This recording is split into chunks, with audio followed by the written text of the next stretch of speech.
Belum. Kalau belum siap, ayo berdiri dulu, boleh berdiri dulu. Iya makanya berdiri dulu, ayo berdiri dulu.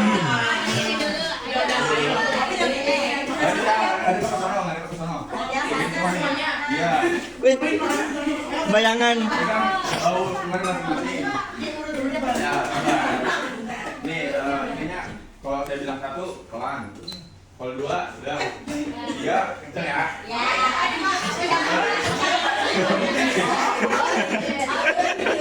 Mulai ya. 2, 1.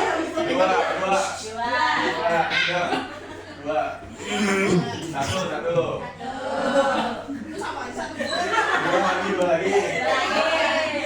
3.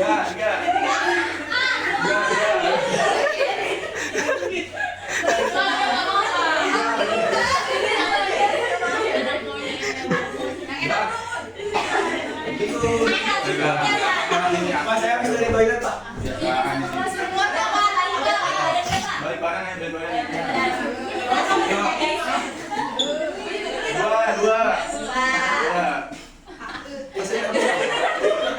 2. Gak bisa. Gue pakai begini. Udah ya. Kiki. Lo kontak pagi loh. Kontak pagi. Langsung. Gue nggak bisa banget. Baik, sebelumnya kita baca dulu sebelum mulai pelajaran. Bisa bikin doanya doanya bikin. Ya, sebelum kita mulai kegiatan belajar, mari kita berdoa bersama-sama. Bismillahirrahmanirrahim. Rabbi zidni ilman warzuqni fahman. Amin. Baik, pada tujuan pembelajaran hari ini kita akan membahas berbakti kepada orang tua atau birrul walidain. Berangkat ke sini, apakah ada yang salim atau kami pada orang tuanya? Termasuk birrul walidain kan bukan? Iya. Bentar ya. Pak, dia dimarahin orang tuanya, Pak. Oh, Gara-gara roman. Semi durhaka. oke, cara penilaiannya kita akan menghafal ya nanti. Sekarang masuk bab pertama.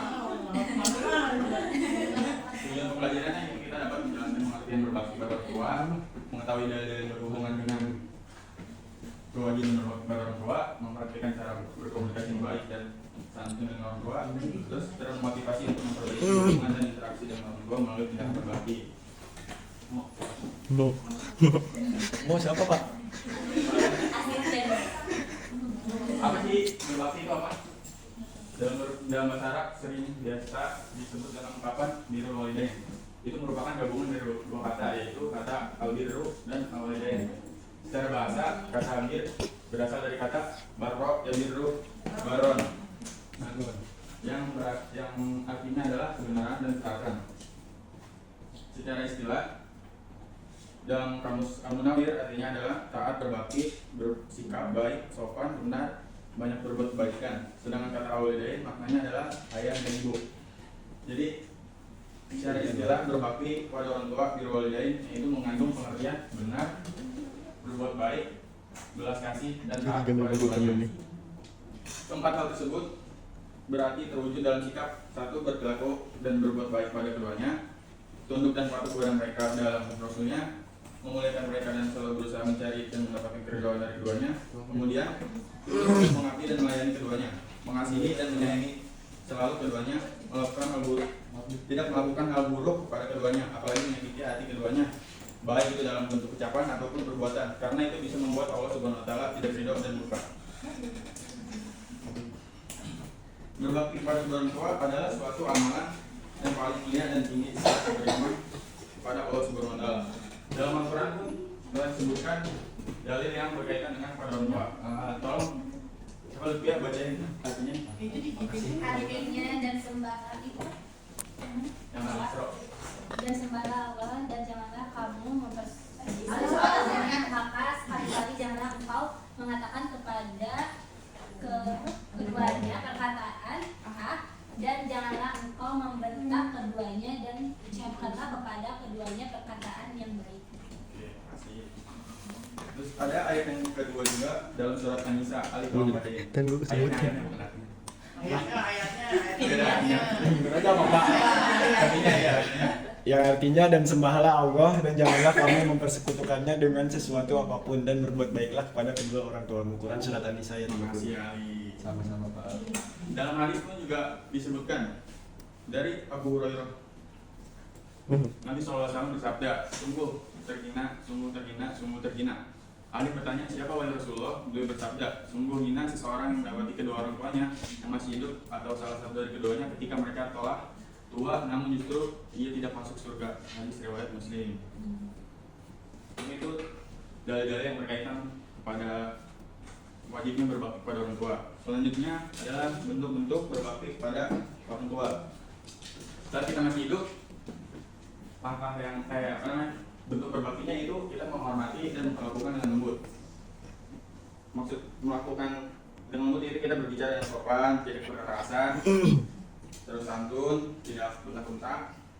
Terus yang kedua merawat dan membantu. Membantu itu bisa dalam pekerjaan rumah, bantu buat jagain adik, buat punya adik. Terus mendoakan. Kita pasti pengen didoain kebaikan, apalagi sama anak-anak kita nanti. Jadi kita harus berdoa dari sekarang. Kalau mau jadi orang tua yang disayang anak ya. Iya. Terus kalau yang orang tua sudah wafat gimana? Cara Mendoakan. mendoakan aja. Iya. Udah itu doang. Iya. Klik aja ya. Itu kan banyak tuh. Ada mendoakan. Habis apa sholat. informasinya. Merawat. Merawat kan gitu. Merawat tangan tuh gimana?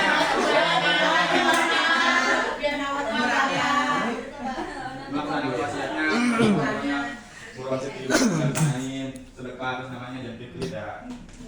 Punya duit bisa kain. Iya Pak. Orang kaya. Jaga Apa tuh? silaturahmi dengan kerabat orang tuanya. Ini udah meninggal terus ada ininya sisa kerabatnya doang. Iya tim. Terus jaga silaturahmi. Terus selanjutnya itu keutamaan berbakti kepada orang tua. Tolong bacain siapa? Adel. Yang Adel dulu dari tadi. Oh balik Pak. Pertama berbakti kepada orang tua. Yang pertama ridho Allah dalam ridho orang tua. Ini kan dong. Kedua keberkahan itu Ish. adalah pahala berkah di dunia dan akhirat. Kenapa? Oke, jadi ridho Allah dalam ridho orang tua adalah ridho orang tua membawa ridho Allah yang menjadi kunci keberkahan hidup. Dengan berbakti kepada orang tua, Allah memberikan kemudahan dan keberkahan dalam berbagai aspek kehidupan. Dua, keberkahan hidup. Jadi seseorang yang berbakti kepada orang tua akan mendapatkan kelapangan rezeki, ketenangan jiwa, dan panjang umur seperti yang disebutkan dalam banyak hadis. Ketiga, pahala berlipat dunia. Tentu orang yang berbakti akan mendapatkan balasan di dunia. Orang yang berbakti pada orang tua juga dijanjikan pahala besar di akhirat, termasuk dimasukkan ke dalam surga. Tadi kan utama, sekarang akibat durhaka kepada orang tua. Ali. Apa? Akibat durhaka kepada orang tua, yang pertama hilangnya keberkahan hidup, yang kedua dosa besar, yang ketiga tidak mendapatkan ridho Allah. Oke. Jadi yang utama tadi kan mendapatkan keberkahan. Berarti ini contohnya ya, hilangnya keberkahan. Hilangnya keberkahan itu karena durhaka kepada orang tua, baik dalam bentuk ucapan kasar, tidak menghormati mereka, atau menelantarkan mereka, atau menghilangkan keberkahan hidup. Seseorang yang durhaka menyebabkan kesulitan dan penderitaan hidupnya. Yang kedua ada dosa besar. Sudah pasti bagi yang durhaka akan melakukan dosa besar. Karena Nabi SAW berkata di antara dosa besar yang adalah menyebabkan Allah, durhaka, kepada orang tua, membunuh dan berkata bohong. Terus tidak akan mendapatkan ridho Allah. Itu. Karena Itu. ridho Allah juga ridho orang tua. Ini yang kasih Ilmu jarum ya. kalau berbakti ya, kalau mau kemana-mana bakti, gigit, salin. Terus kalau udah tua gajian kita yang rawat. Terus ada Terima kasih. ada studi kasus.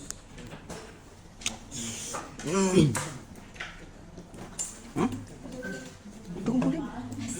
Bukti itu. Coba RPP. Micro teaching. Ini contoh studi kasus anak-anak durhaka. Kakinya bau busuk dan bau karena menendang ibunya saat sholat. Wes, astagfirullah. Ini siapa yang buat apa namanya? Simpulan dari speaker sini. Jangan durhaka pada orang tua. Ayo. Jangan lupa sholat. Tunjuknya. Yang bisa buat studi kasusnya. Yang baru masuk. Studi kasus apa kesimpulan? Simpulannya. Ya. Kalau Ngobrol tentang minggu.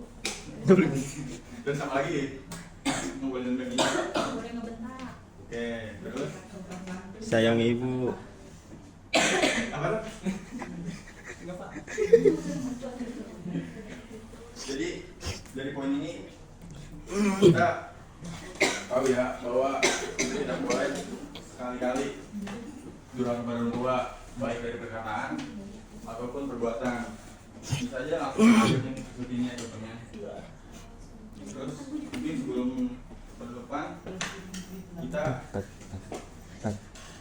tenaga ini ya soal buat Lagi yang gede banget. besok, yaitu Ngopi. penghafalan surat yang berkaitan dengan berbakti pada orang tua. Ada di surat Al-Ahqaf ayat ayat 15. Ya, ini TA besok. Kalau ini ada Aja. setoran hafalan Dulu surat Al-Ahqaf kongsiin dulu. 15. Al-Ahqaf. Ayat 15. Di pembelajaran ini siapa yang bisa menyimpulkan materi ini? Aja. Berbakti kepada kedua orang tua. Di bawah. Saya mau nyimpulin.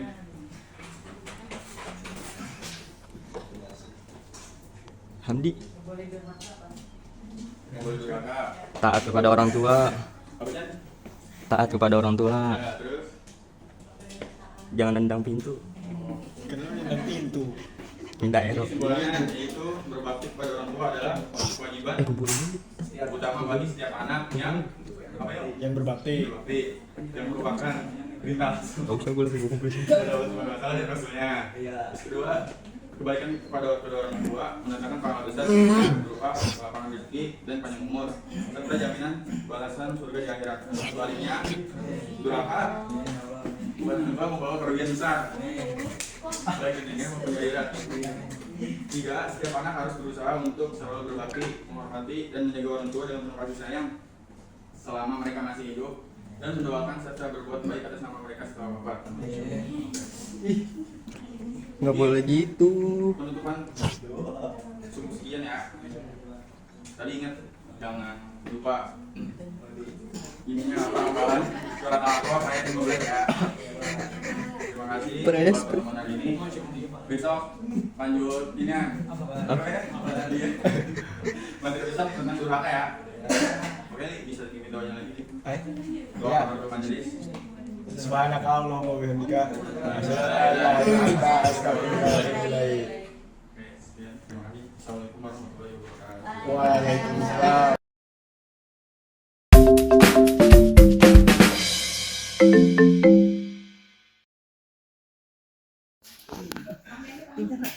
Yo, ingat ya. Insan. Sebelum pembelajaran dimulai, maka baiknya berdoa. Berdoa dimulai. Bismillahirrahmanirrahim. Rabbi zidni ilma warzuqni fahma. Oke, setelah itu kita tadarus surat An-Nasr. Buka surat An-Nasr.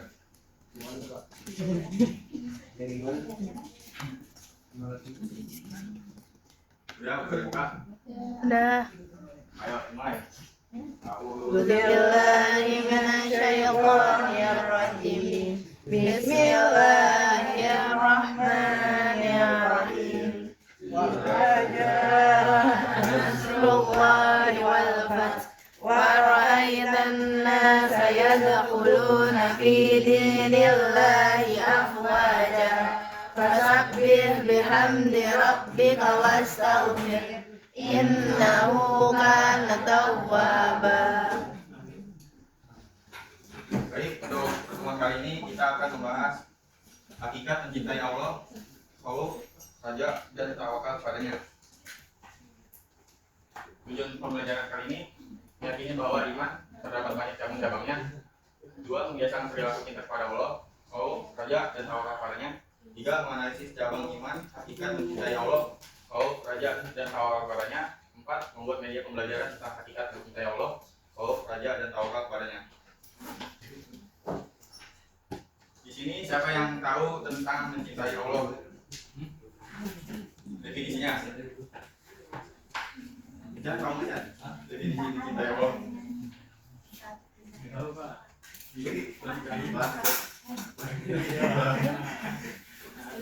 Jangan tahu. Mengikuti perintahnya, Pak. Betapa. Apa? Satu-satu dong. Kepada Allah. Ucapan Allah. Terus Taati perintahnya. itu apa? Jangan kan dong. Oh, mulai juga perintahnya. Oke. Mencintai Allah Subhanahu wa taala adalah mencintai dengan sepenuh hati, melebihi cinta kita pada segala sesuatu. Jadi mencintai Allah adalah bentuk rasa cinta yang tertinggi dan paling mulia dalam Islam, di mana seorang hamba menempatkan Allah sebagai prioritas utama dalam hidupnya.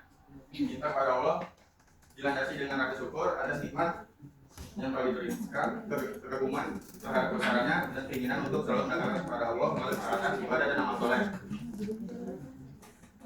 Yang kedua ada khauf. Menurut Insan, khauf apa San? Oh, rasa takut yang Yang positif. Rasa takut yang positif. Oke, menurut ente gimana? Menurut ente ya, kalau itu paket nggak usah, kan udah dijawab.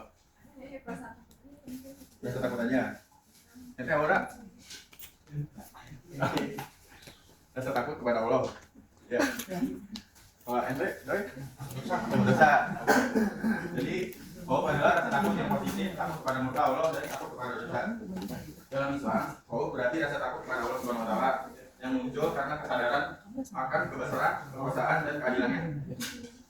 Rasa takut ini bukan sekedar rasa takut yang biasa, tetapi rasa takut yang mulia, yang dimana melahirkan ketaatan kesungguhan dalam menjauhi dosa dan mendekatkan diri kepada Allah Subhanahu wa taala. Roja.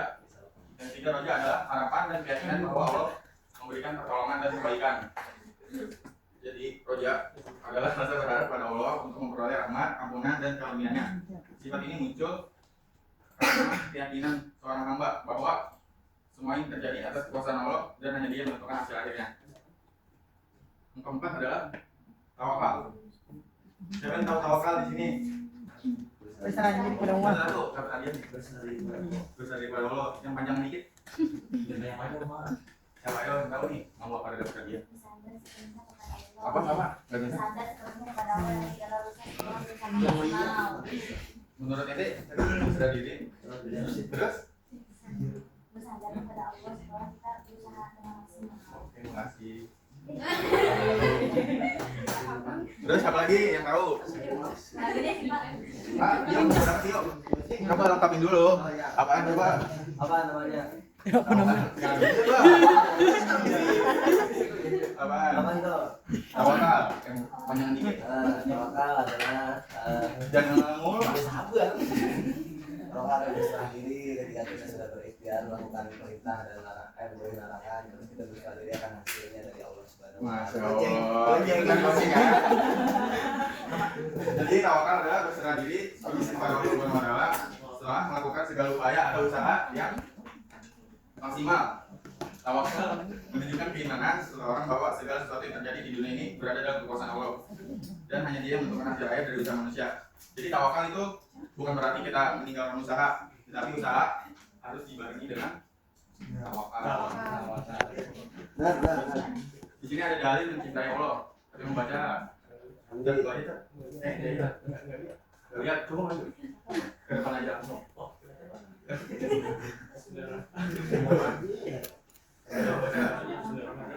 Qul in kuntum tuhibbunallaha fattabi'uni yuhibbukumullahu wa yaghfir lakum dzunubakum wallahu ghafurur rahim. Katakanlah, Muhammad, jika kamu mencintai Allah, ikutilah aku, niscaya Allah mencintaimu dan mengampuni dosa-dosamu. Allah Maha Pengampun, Maha Penyayang. Surah Al-Imran.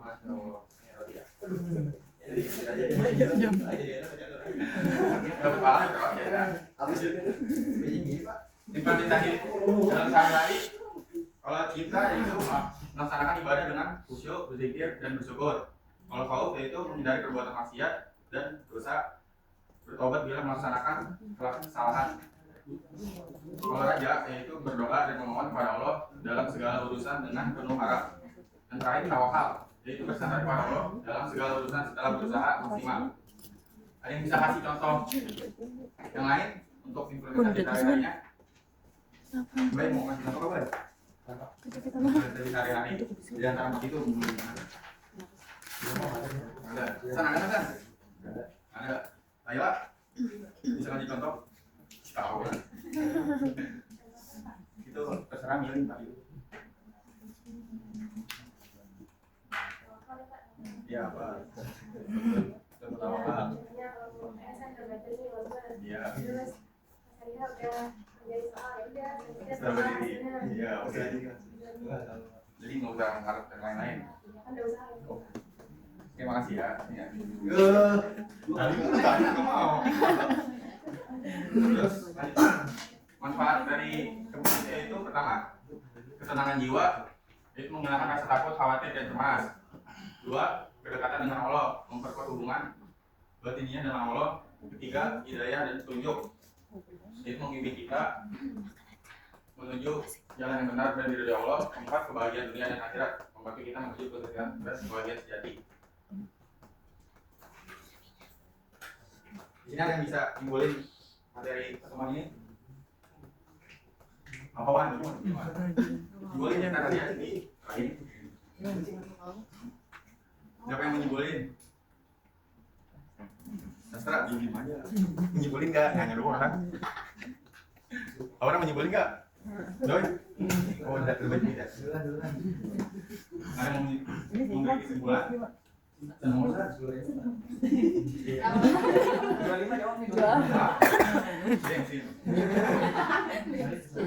Udah habis ini. Mau bikin kesimpulan? Ya, hanya doang. Jadi nggak ada bikin kesimpulan ada nggak? Ya. Abang mau nggak?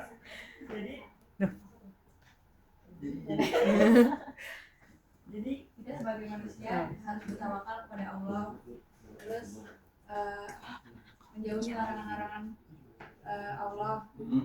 Terus kalau misalkan melakukan kemaksiatan itu langsung ingat Allah gitu. Oh, sudah ya. Ya. Terima kasih. Bentar ya, ini ya. Jadi kesimpulan pada materi ini itu cinta kepada Allah, rasa takut kepadanya, harapan kepadanya, dan berserah diri kepadanya, yaitu adalah nilai-nilai keimanan yang saling melengkapi. Cinta kepada Allah mendorong ketaatan dan menjauhi maksiat. Allah membuat seseorang berhati-hati dalam berbuat, saja memotivasi untuk tetap optimis dan beramal soleh. Tawakal mengajarkan berserah diri setelah berusaha. Sebelum ditutup, di sini ada foto ya.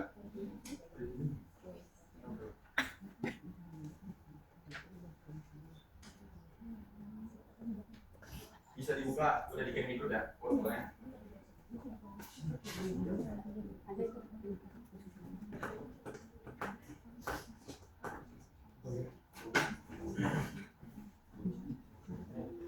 Biar lambat tetap melangkah, hal-hal baik tidak mungkin tercapai dalam satu waktu. Sekian dari saya, terima kasih. Mohon maaf apabila ada kesalahan. Datang dari saya, kalau kebenaran datang dari Allah. Untuk tugas di rumah dibagi dua kelompok. Yang pertama bahas tentang raja dan kau. Yang satu lagi tawakal sama mencintai Allah, jadi bikin mapping. Ingat ya, dikumpulin besok. Iya Pak. Besok banget. Oke, sebelum ditutup, mari berdoa. Tolong ini harus dikit. Iya. Kita baca doa kafaratul majlis.